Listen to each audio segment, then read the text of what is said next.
you're going to need to understand the cultural difference, the different dynamics, how sales methodology may differ, support methodology may differ, talent acquisition significantly different around the world, notice periods are different, contracts are different. Very different.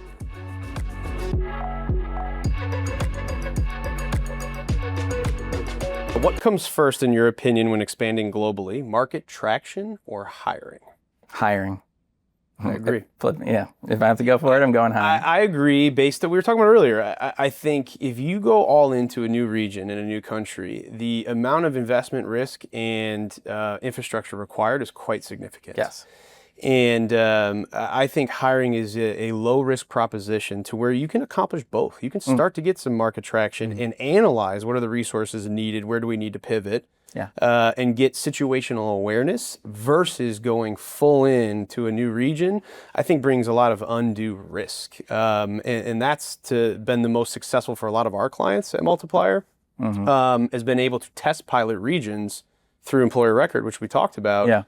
Where they're able to have low risk, seamless transition into countries, into new regions, and really get a sense of what they need to be prepared for. You know, how you structure contracts, how you're going to pay people in different currencies and currency exchange rates. I mean, there's a lot of nuance that goes into it. So I would be a firm believer in hiring first. I think market traction will come with the hiring. But going all in first to drive market traction first, to me, would give me some hesitation.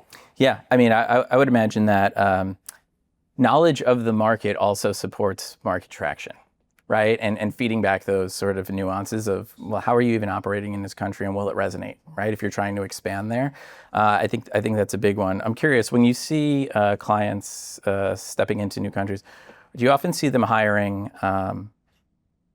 leaders or managers first, or do you see them hiring individual contributors first? Typically individual contributors. So a lot of times they're project or contract based. So, hey, we got a new contract with XYZ government. We need X amount of people in this country for the next 6 to 12 months. So there could be like temporary workers or contractors. It's typically individual contributors first through a specific project or a growth initiative, and then layering in an infrastructure from there. Layering in, yeah. That's interesting. I've seen it done both ways, and again, depending on what you're trying to accomplish. I think if you're trying to take a set up shop and sort of take a foothold in a country, I've seen hiring leaders first be more successful because they are sort of the anchor to your part of your infrastructure. Well, not your entity and things, but your team infrastructure and your talent there, and being able to understand how to operate in a country. But if it's on a project base, I could see individual contributors first. So most of our customers do come in contract basis. What's interesting is, for myself personally, we're actually, as we're entering new markets, we're thinking about a leadership framework first, because we know we're going to be entering these countries for a long term. So we need to have that presence, and we need to have that cadence and that communication and that infrastructure for these people to be successful. So I think, to your point, it really just depends on the when and where and why you're going into the country, because we've seen from our customers that are project-based typically are going contributor level first.